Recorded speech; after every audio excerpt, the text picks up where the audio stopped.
Welcome to Theory Paranormal. My name is Pax with my host, also Dalton. This is going to be season 2, episode, podcast number 6, and it's going to be on reincarnation and energy affecting people. Part 2. So, with that being said, welcome to Theory Paranormal. We are a podcast information consortium, sometimes I'll call us, that imparts information and wisdom off of mine and Dalton's thought process or theory of things we think about or like to believe in. In no way, shape, or form is it 100% fact or truth, but it is our theory, hence our name, Theory Paranormal. So if you're a first-time listener, welcome. And if you are rejoining us from any other podcast you've made of heard that we have given, or if you listen to all of them, welcome back. And I'm sure you might find this podcast very interesting. For myself, it's some of my favorite subjects to talk about. So let's see what we can discover here. So, Dalton, what is on your mind about reincarnation and energy, especially affecting people? Well, first of all, it's good to be back on a real mic. I will say that. I sound normal. Well, reincarnation and energy, I think, kind of go hand in hand a little bit. But the reincarnation part, we've kind of went over in the first podcast that we did. But it's a religious philosophy type belief that the soul or the spirit, basically after you pass away after death, begins a new life in a new body. And it could be human, could be animal, or it could be spiritual, depending on the moral quality of the previous life actions. So the one thing that we talked about before, and I'll probably express it again, is, you know, you're being tested in your real life. So when you pass away, my opinion, my belief is that you're being tested in the afterlife.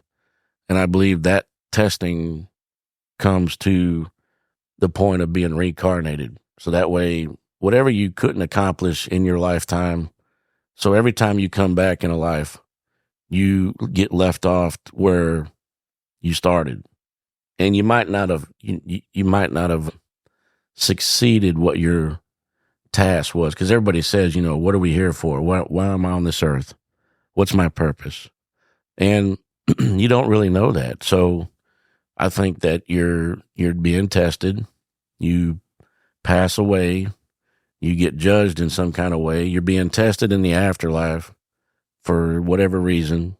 And then you get reincarnated to continue what you couldn't finish in the life before. Now, that might take you 20, 30 lifetimes to accomplish. Now, what that is, who knows? But could it be the possibility that when you complete your task, or if you can, let's say this, if you complete your task at a high enough level, do you upgrade? So, like, let's say it's kind of weird, because sometimes you'll hear people like, well, I feel like in my past life I was a millionaire and now I don't have any money on this life. So is it also a lesson learned? What was your lesson learned when you were rich? Now what's your lesson going to be when you're not rich, when you don't have that money? But I don't know, man. There's so many scenarios you can throw out there. I think it's just when you finally pass all your tests, I think, is that the gift to heaven? Or is that the gift to move on to something else in another realm? Or, you know, what? It's the $50 million question. Yeah, I definitely understand what you're putting down there, and I kind of get behind some of that. For myself, I think with as involved and intricate the world is with life, with fruits, plants, animals, I mean, everything that we need is here in the world for one reason or another, whether it's molecular or it's energy or it's, you know, soil. I mean, everything ties into everything on such a small level and big level. It's crazy. So for me to think, okay, you've lived your life and you're done and that's it, for things just to cease and stop, I can't. I like you said, I think there's some sort of progression system, because if somebody can do amazing things in their life and then they pass away due to old age or health reasons, unfortunately, then that's just them affecting that one lifetime. But what if they can go do multiple things throughout multiple lives and affect things, in a positive way? That's awesome. Unfortunately, as we know, like anything, there's a balance, and bad things happen also to the good things. Who knows really what happens when we pass away? But it's interesting on the topic of reincarnation, because there's been instances around the world and throughout history of people having knowledge of things that they have no business having knowledge of, from different time periods, of different memories, at all different walks of life and their age. There's been instances of little kids having memories of stuff being full-blown adults in decades previous to their life, with very, very complicated situations of information that you're not going to know unless you are put in certain positions, for instance, which I found very fascinating. I know I'm alluding to the story, but I'm trying not to get into that particular story. But there's times where, for instance, people have trauma or something happens physiologically speaking, and then they come out of a coma or they wake up from a head injury or something else happens and they're speaking a completely foreign language of something they'd never learned their whole life. How does that happen? Right. It's like that. It's like that snow globe. You look at it and it's beautiful and you shake it up and the whirlwind happens. And then when things settle, it's still beautiful again, but it might be a little bit different, for my analogy there. So I think, as you said, basically you have certain things you're supposed to achieve in your life.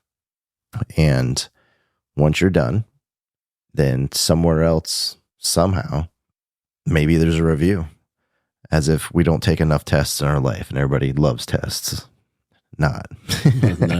None whatsoever. Right. And then it's a matter of however that works, and then going on with life potentially again. Well, you think about everything. You mentioned a bunch of stuff like plants and animals. Think about like plants dying and new plants growing. So it says that when you're reincarnated in basically, it could be a new body, could be an animal. You can come back as an animal. But think about, reincarnation. You also got, evolution. When you get into evolution, you're talking Charles Darwin and different scientists of that nature that studied a bunch of that stuff. Basically, I believe they were not only into the evolution type, but also astronomy, which the Egyptians, I believe, their pyramids were built, and they said that they have portals, like tables. There's tables laid out where they lay their dead, and then through the pyramid, there's holes that go to the sky through certain constellations, and that's part of their reincarnation process. And I also believe it has to do with the ley lines too. Right. So, you look at all this stuff, evolution, reincarnation. What dies grows and regrows. Well, with that being said, there's a phrase that a lot of people say or have known or have heard, the circle of life. Well, if you look at something that perishes, unfortunately, it's done. And that could be the overall culmination stopping point, and that's it.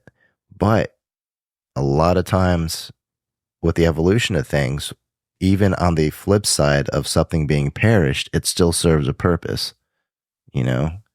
If there's an animal, unfortunately, and something happens when someone drives and then it's no longer living, it's there on the road. But at the same token, that still gives life and sustenance to another animal. True. So it's helping that animal out. It's not completely wasted to where it's like hands off and everything's like, no, well, this happened, so we're not going to go any further. With the circle of life thought process, that's one of the reasons why I buy into there has to be more than just what we see on this side of the living side. Because think about it like this. You look at a car and you get in it and you drive it, and it takes you places. It does whatever you want. To the average person that knows nothing about cars, it looks simple. It serves a purpose and it's done. But the reality is, when you strip everything away and you look at it three-dimensional and you can see behind everything, there's mechanical systems, there's electrical systems, there's computers, there's combustion, there's different materials, there's all these things that work together that serve a purpose. So who's to say that what we experience in life might be one little speck or grain of a humongous process that we're not cognizant of right now? I can see that, because I had somebody a while back, used to tell me that she could walk up to a bank or a store, and there was an old gentleman or an older lady standing in front of her, and it's like they didn't know how to use the ATM. It's like for a brief moment, they just couldn't fathom how to use an ATM. Now, ATMs have been around for a long time. Everybody knows you put your card in, you put your PIN in, you get your money. You answer the questions, you get your money.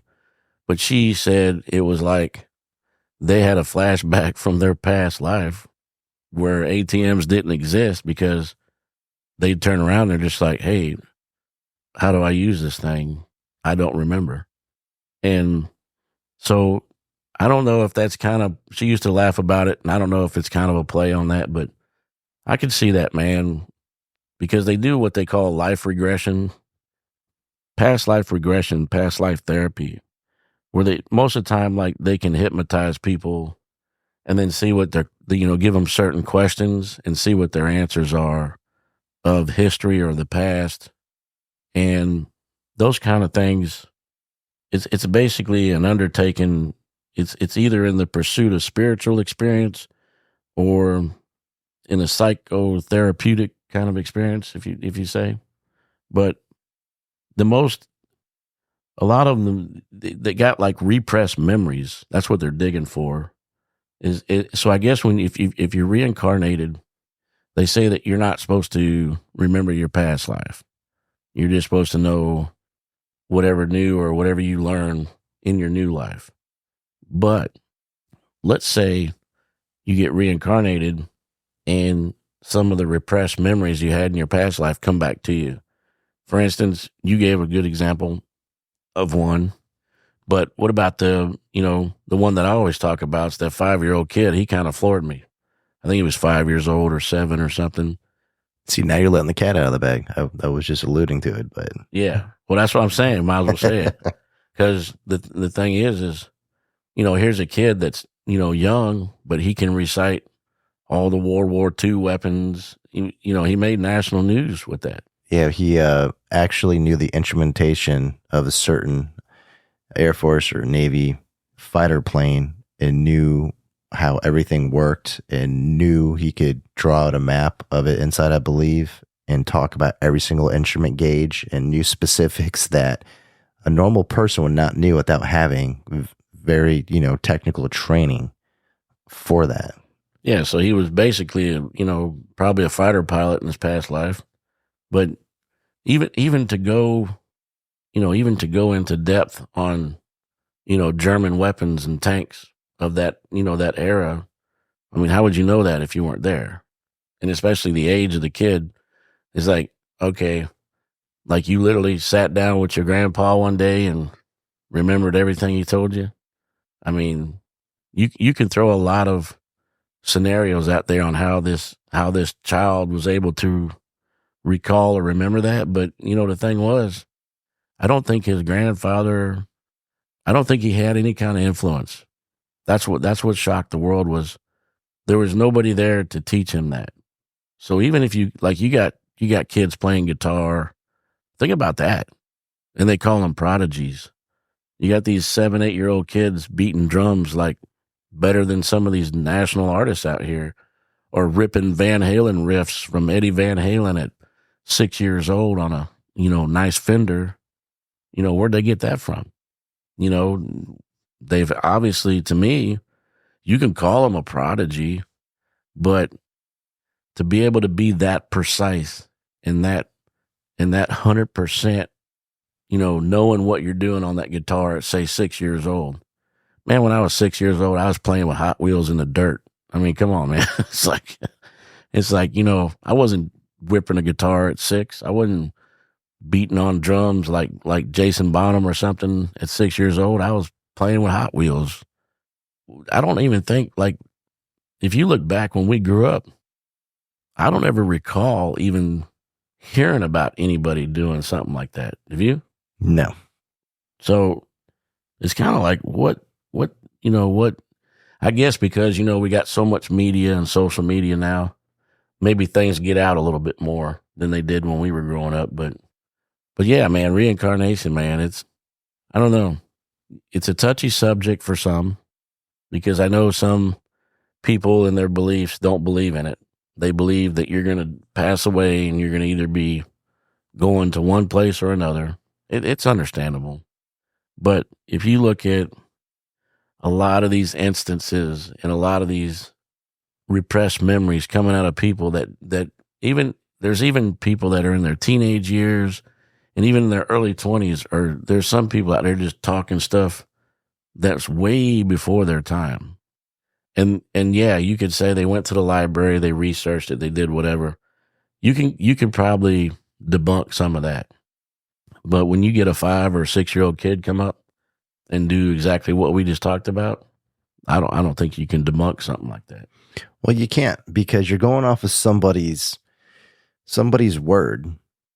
And when you look at the facts of it, if it's a child or a person that's been in an environment that's never been exposed or had any input of whatever the said medium is that's being discussed or expressed, I mean, you have to do devil's advocate and look at it logically and say, well, what's the cause and effect? Was there any influence?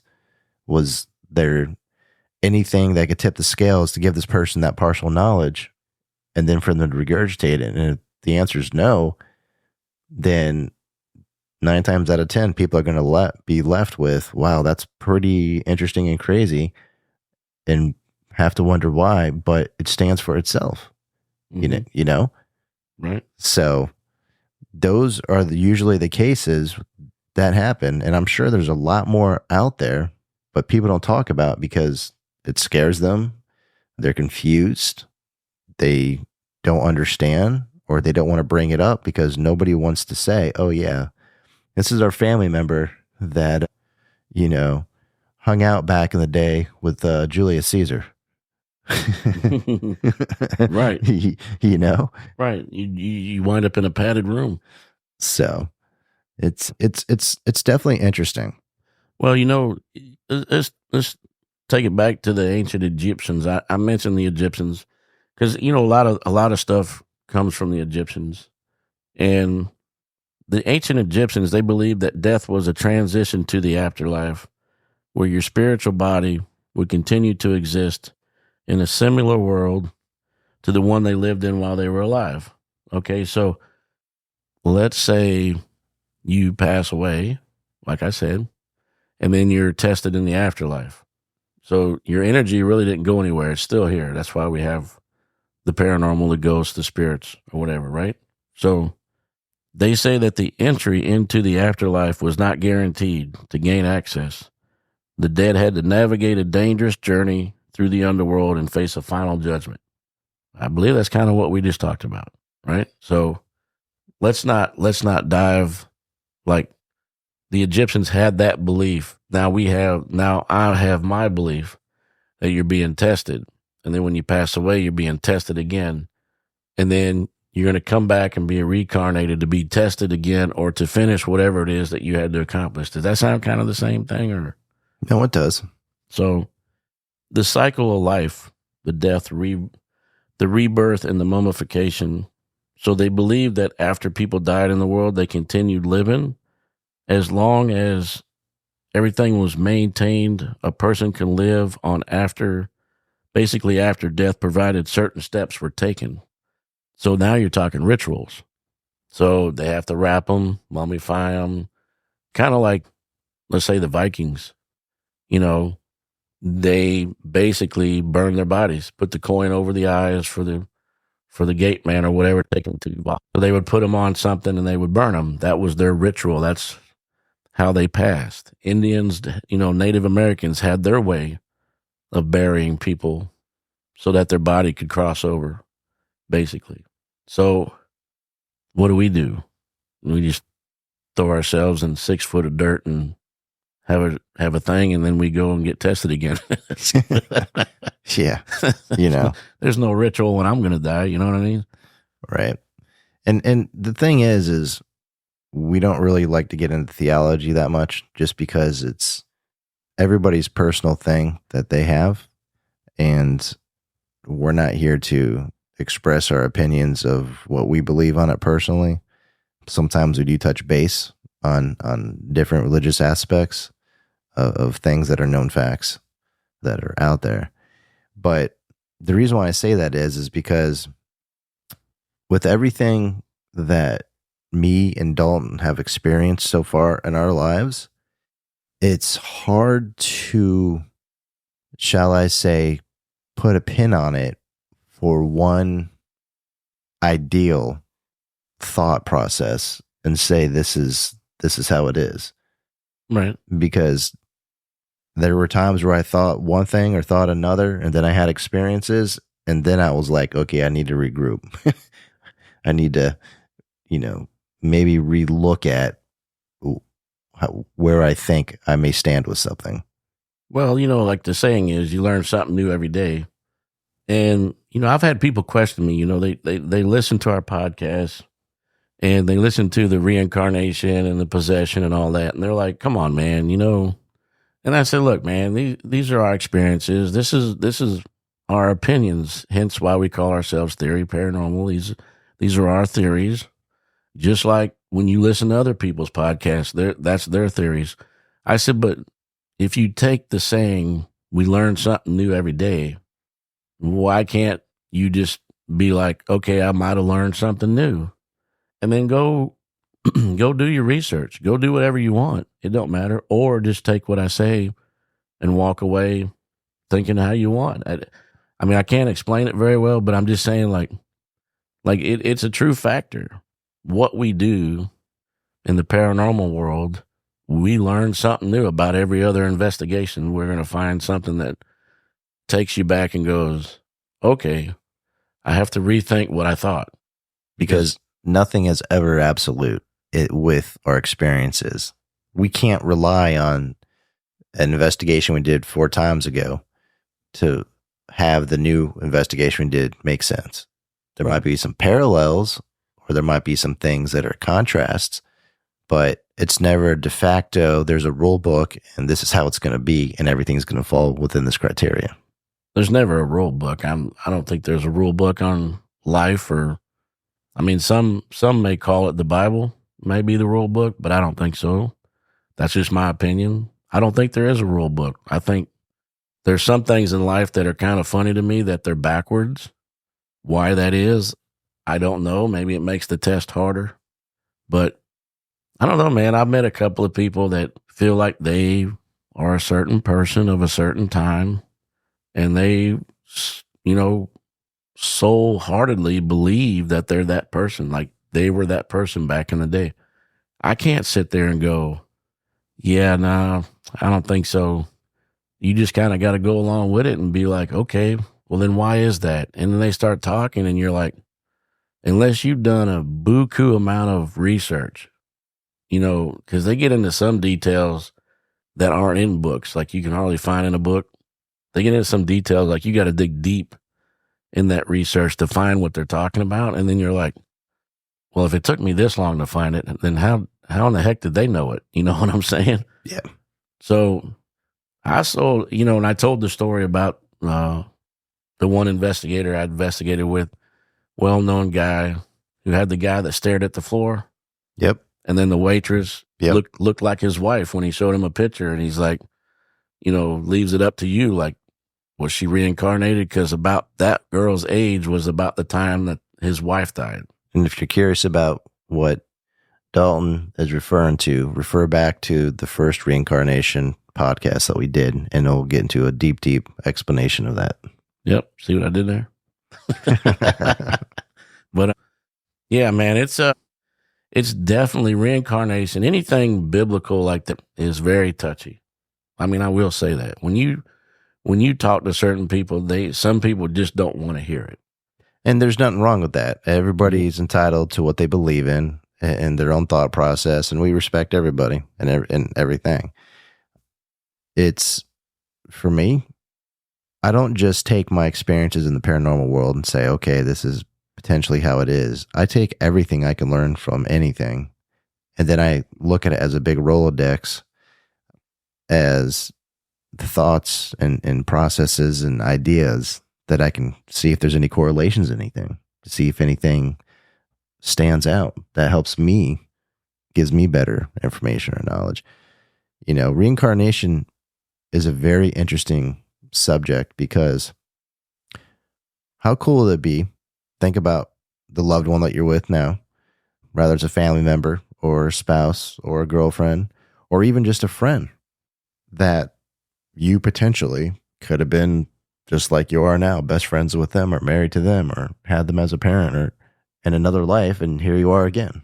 Well, they say that though. Maybe look different, maybe speak a different language this time, just financial status, trade status, whatever. I mean, that I think to me would be pretty darn cool.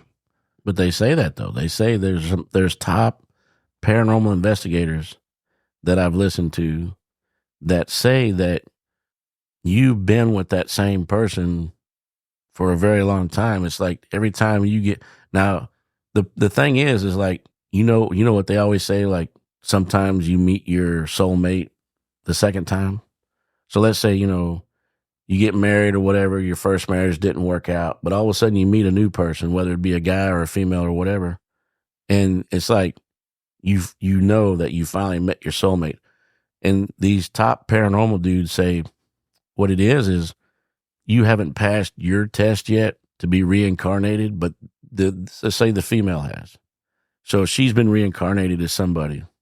Eventually, when you get reincarnated, now she might be, let's say, X amount of age, but by the time that they get reincarnated again, eventually they're going to hook up again. It's the same people. They're saying that they find that it's the same people hooking up every time. Have you ever heard of the different theories of where the phrase soulmate comes from? No. I actually had somebody share their opinion with me, which I thought was kind of interesting. Now, people say soulmate as normally equating to my perfect pair or twin. Mm-hmm. That's equal. I had one person impart to me their thoughts were your soulmate, hence mate, they believed in reincarnation, and they stated every time that you pass away, a part of your soul goes out wherever it goes and joins with other people's souls. And then you go off and you get reborn again.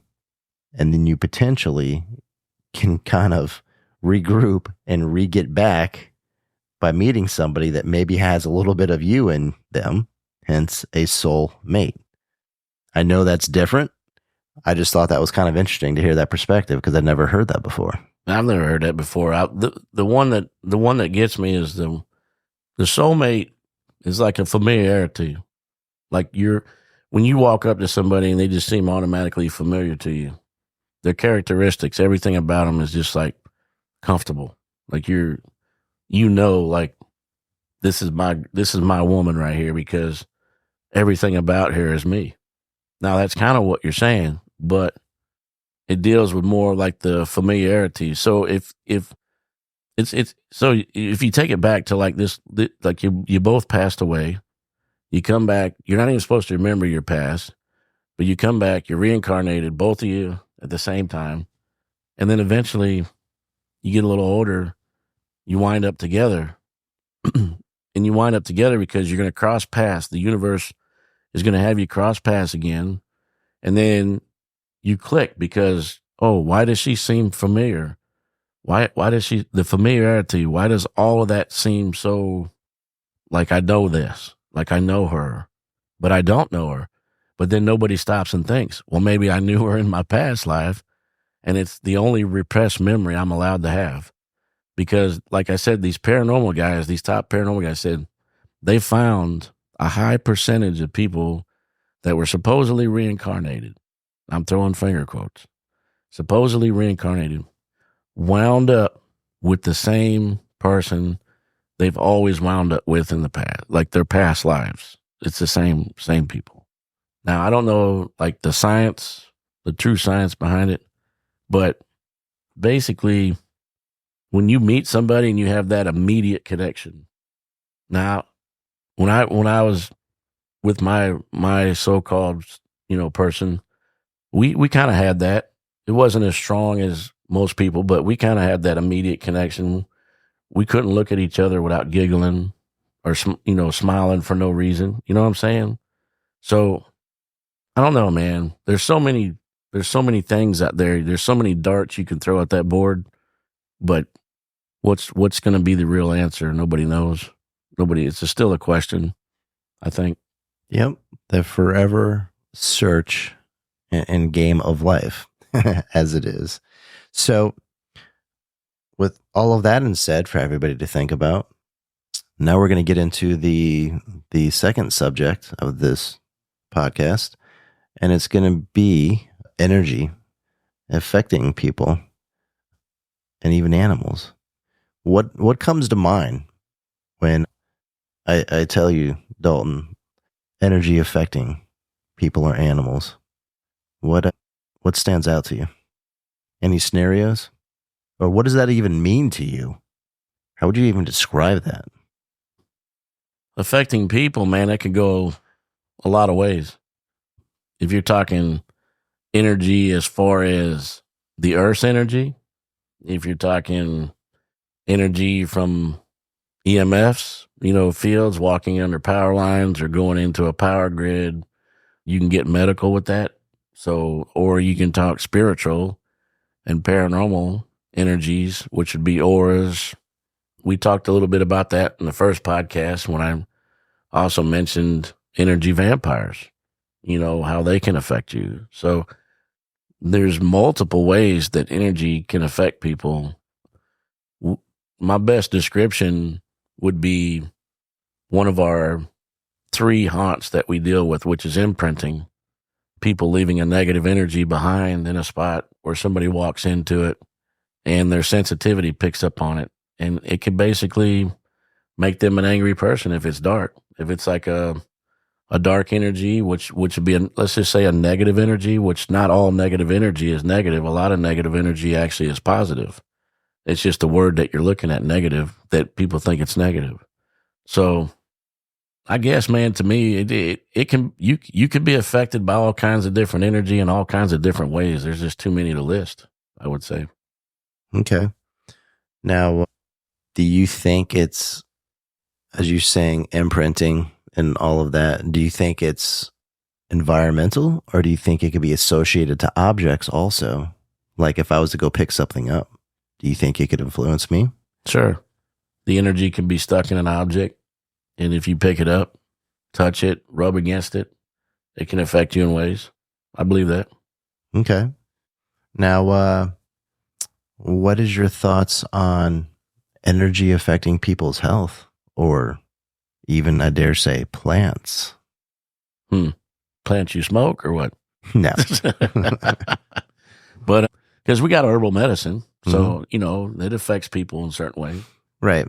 Well, like a regular houseplant. Have you ever heard of scenarios where people play music or people talk To their plants? to their plants, Yes. or they put out good vibes, as it's called, and they notice a major dramatic shift within the plant's health or growth compared to when they did nothing at all Yep. with the same exact conditions of being in the same place and everything? So good vibes, good energy creates growth in the plant. So I'm not a, what do you call those? I forget what you call a plant dude. But anyway, it's like the B word. A plant whisperer? Yeah. Let's go with that. Plant whisperer. I'm not a plant whisperer. Oh, you mean you're not a green thumb? Right. But I think that, even actual plants, certain plants give off an energy that can affect you. Mm-hmm. So I guess if they can affect you, then we should be able to affect them with our energy. Mm-hmm. So yeah, I can see that. Interesting. Yeah. Curious to know what your thoughts were on those things. Never honestly really thought about it because a plant's a plant to me. Mm-hmm. But I mean, if I can go out there and sing to certain plants and they're going to produce nice big things for me, then I'll go out there and sing all day long. And Nice big things of photosynthesis and oxygen and everything you need to live. Yep. yeah, sure. But I mean, if you think about it, just as a slant on it, there's times where you can walk by a person, or you can be by an animal, or you can get into a particular place. It could be a building, it could be outside, it could be with a group of people, and everybody can turn and be like, it doesn't feel right here. And everybody's like, yeah, let's go. But yet nobody said anything to each other about, hey, this place doesn't look right, or there's a sign that says leave, or there's an emergency and, emergency responders are saying leave, or security saying go. It's just somebody has a feeling inside and speaks about it all of a sudden, and then other people are agreeing and everybody leaves. Don't you think that's kind of strange? Well, then you can also get into the mental game too. The thought process of where fear comes into play. So I don't know if that's actual energy, but I could see like, okay, so you're walking up to an abandoned building. Somebody sees a sign that says do not enter, danger, whatever. And then they start telling their friends, hey, we really shouldn't go in here. Looks kind of not safe, dangerous, whatever. I see where you're going, and I'm pretty sure I'm going to say this the right way for you, but even though it's a mental game, like saying they're putting the words into the brain of other people, if you start giving off the energy of fear or the energy of not being, I would say, feeling safe or whatever, then other people can pick up on that, and they start feeling, not even realizing that they're feeling that this guy's putting off this energy. And then that's why everybody turns around and walks away. Now, is that kind of what you're looking at? Do you feel that you're correct with your answer? Yeah. Then there you go. Then that's your answer. Yeah, as far as it goes, I think basically with you saying that, that's where I was trying to go with all of that, is the ability to influence individuals by not really speaking, but thinking something. And it kind of goes with the notion, power of thought, power of putting out vibes. And I've seen it before. I've seen it to where people being in a crowded food court at the mall and walking by, and the next thing you know, both people just kind of get the shivers, aren't even talking. And then they both swing their head and look a certain way. How do you even explain that? Well, you got 4 types of human energies: physical, mental, emotional, and spiritual. So you pretty much, that's what we're talking about. Mm-hmm. The 4 energies that human beings give off. Yep. And then you have your spiritual energy, which is the energy generated by your inner self, which most religious people call the soul. but the level of one's energy is determined by our deeds and is triggered by our values and convictions. So if you like, I guess like if you strongly, like say going into that dangerous building, that person strongly believes they shouldn't go in there, and they're pretty much strongly convinced that nobody should go in there. It's a dangerous place. That energy probably progresses more. It probably elevates a little bit more. And that's what would able to have the other people, because we always say that everybody has a sense. Like everybody's sensitive to everything. Like there's not one person that doesn't have it. It's just some have it more than others. We've talked about that. Or some individuals not realizing it, where they're thinking, oh, I should go this way. Right. But instead of them thinking it out loud, they actually felt it. But then their brain's like, I should just go this way. But don't put more thought into it, where it came from. Right. So what do you call the guy that, standing there and you say, so everybody in the group's like, yeah, let's turn around and go this way. And that guy's going, no, I'm going to continue to go in here. I want to see what's in here. That guy just don't have no sense at all. Nope, not 2 cents in his pocket. There's no sense. I ain't even put the activity in behind it, but yeah. But yeah, something else to think about is interacting with animals. Think about it. I'm sure everybody has either seen it on TV or has even experienced it or heard somebody say, oh, my animal loves everybody. My dog loves everybody. My cat likes everybody. Mm-hmm. And then that one time that person goes to pet the cat or dog or be around it, the animal's either skittish or they get aggressive. Why? Sometimes people are like, oh, my animal's a good show of character or judge of people. Well, let's be real about this. Okay, 2 different species don't communicate verbally. We don't, you could try to talk to whatever the animal is, and they're going to try to meow or bark back. We can't really understand what it means. But there's that intent there.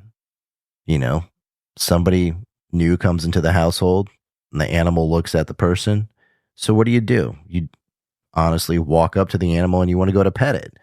Well, I guarantee you, everybody that wants to go pet an animal just doesn't do it blindly and doesn't think anything.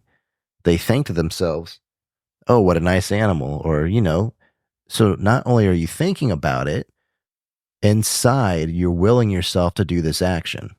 And by willing yourself to do this action of what your thought process is, you are on a level of energy, you're putting it out there all of a sudden. Hey, here's what I'm doing. Here's what I want to do. Here's where I want to be with this animal, of connecting, of saying hello.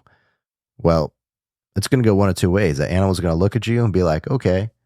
Or the animal's going to look at you and be like, we're not doing this. And this is before you even move your hand to do anything. Right. You can watch nature shows and you can see a whole herd of animals just chilling. And the next thing you know, they'll just get up and boogie and go somewhere else because there's an apex predator or something else. I mean, sure, you can say, oh, somebody heard something, or there was one of the scouts or rovers away from the pack and they made a noise and alerted everybody and they took off. But there's times when you can see it and that animal or group of animals has no indication, but yet they just know to go. Yeah, well, so they're picking up, I believe they're picking up the same thing as when a human walks in the room. They can pick up the energy. They know that, like, they don't, so that they're an animal, so they don't really know what they're sensing, but they know what they're sensing ain't right. So when you have somebody, because animals, let's say like cats especially, they're like the portal to the other realm. They can see the spiritual world. They can see ghosts. Dogs do it as well. Like somebody's dog could be staring at the wall and you're wondering, what's my dog looking at? And they don't realize the dog's probably staring at some kind of spirit. So if they can see that, they can obviously see our energy and our auras and what we're putting off. And if you're putting off, and that's where I'll go to the saying, if my dog don't like you, I'm not going to like you either. Because, the dog's going to know whether or not you're a good person or not. Yep. So I think it all plays the same thing. It's like if you have a wild herd of antelope and a lion is approaching, that lion's giving off a certain energy for attack mode. If you can understand what I'm trying to say, he's in hunter mode. He's going to be in attack mode. He's giving off either a pheromone or, because it doesn't have to be energy. It could be a scent too. They could smell him. They give off something with that energy vibe while they're about to attack. So let's say you, and not to press on your military status, everybody, we've already talked that you served the country. Thank you again for your service. But let's say going into a combat situation, or let's any kind of situation of that nature, what happens? You get sweaty. Your hands, your hands are clammy. You feel a little weird. You're putting off a vibe, an energy, and that could be fear.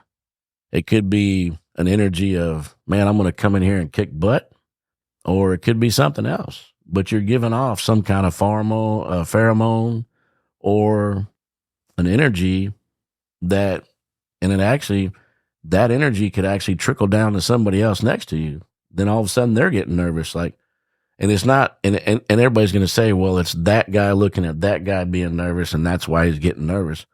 No, that guy next to him could have been okay. He could have been like, all right, let's go. And all of a sudden, now he has an overwhelming sense of nervousness and fear because he's picking up on this dude. So if that lion comes up and attacks that antelope, yeah, they're probably sensing or smelling what he's putting off. If that I'm trying to word it the best way I can, but does that make sense? No, it does. You're basically talking about, as I coined it, the leeching effect. It's like, think of two magnets. You got one next to each other. They both are able to connect to one another and then share the same bond. When people get in close proximity to one another, I believe, or somebody goes into an area where an event happened that had a lot of energy within it, rather it be an emotional state or turmoil or thought process or event, it kind of leaves a residue or stain until it dissipates. So if you're walking through, next thing you know, you're kind of irritated or you're annoyed. Or maybe your stomach hurts and you're thinking, I got an upset stomach. And you're like, wait a minute, I was fine 5 minutes ago. Why does my stomach hurt all of a sudden? Well, that's the part of imprinting, right? Yep. Energy can affect, physiologically speaking, from my personal experience, many different ways. It can affect your psyche, it can affect you mentally, it can affect you physically, it can affect your persona. It can do a lot of different things. So for anybody that is susceptible or able to deal with or experience things with energy, the most important advice I can give you is know what your baseline is. And what I mean by that is know what your normal, everyday status quo you is.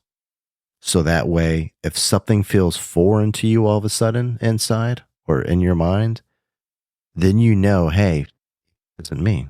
Maybe this is something else. Maybe this is something that just happened.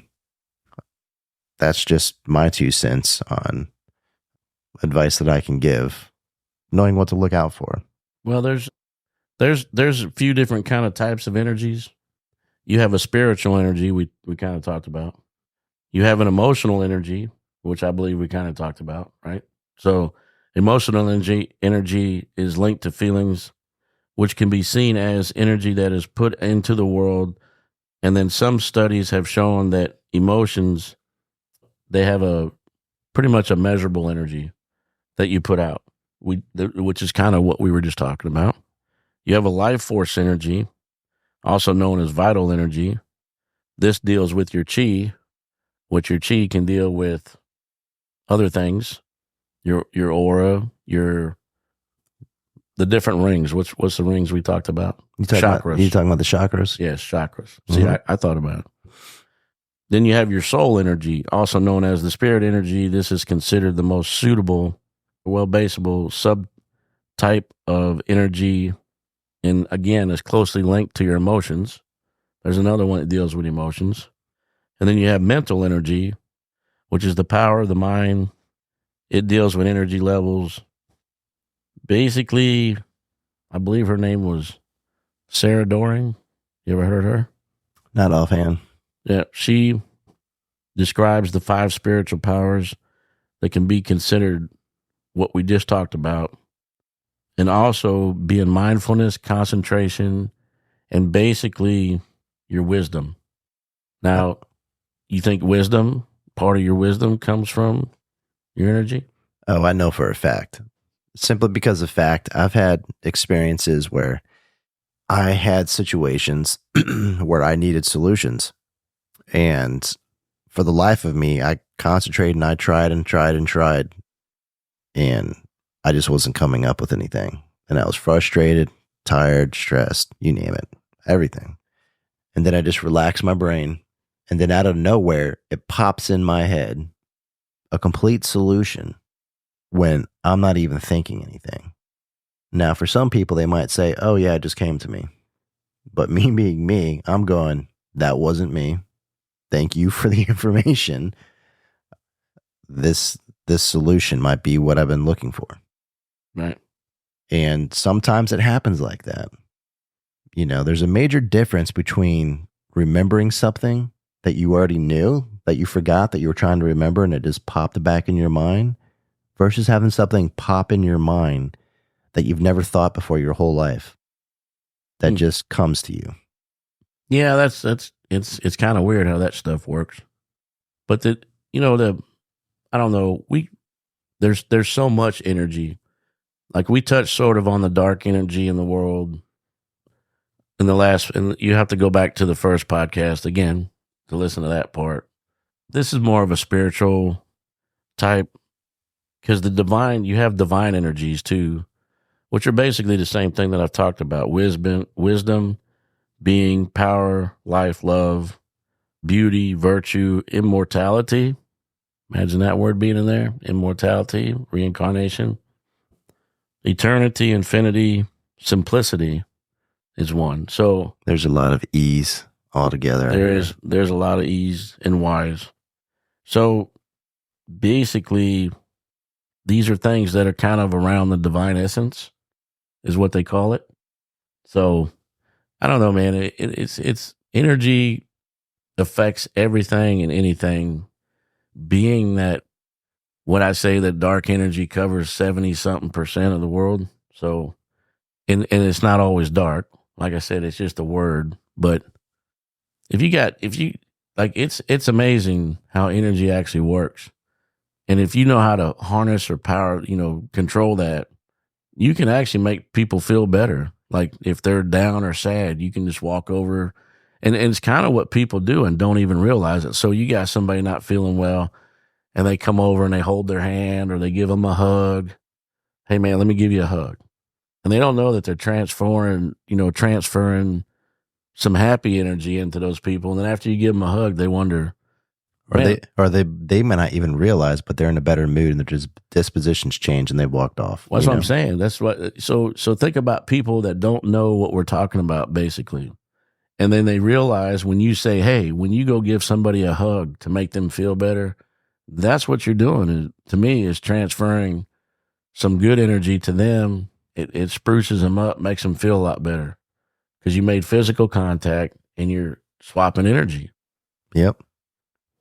So, yeah, I believe that a lot of people, and I mean, people, like I said, people may say, hey, what are you talking about in your podcast? And I'm like, well, if you sit down and think about what you do in life, we're kind of just putting it out there in a scientific measure that you probably never heard of or don't even know. Scientific, metaphysical aspect, slant, yeah, viewpoint. So, but just think about how many people don't realize that your girlfriend could be feeling bad and you walk up and just hold her hand and be like, it's okay, honey. And then she feels a lot better. What'd you just do? You just transferred positive energy into her, made her feel better. But yeah, man, there's energy, reincarnation. There's still so much to talk about. It's not even funny, dude. Oh, there is. Well, as far as it goes for season 2, podcast episode 6 on reincarnation and energy affecting people, that is all we're going to be discussing today. If you have any questions, thoughts, concerns, want to share any evidence or anything that you have that you would like an opinion on that we get from our listeners that we appreciate, we're more than happy to give any thoughts and opinions on things that get sent to us, or even just questions. Feel free to contact me and Dalton at info@theoryparanormal.com, and we'll review it and get back to you as soon as we can. Yeah, this one was a little short. I got to get back on the road here shortly, but it was nice to be on a real mic with you again, sitting in our office doing what we love to do. So it was good to see you again in person. Oh yeah, likewise. Yeah, we'll definitely do that in the near future again. So definitely. So as we say here at Theory Paranormal, don't be afraid to ask questions.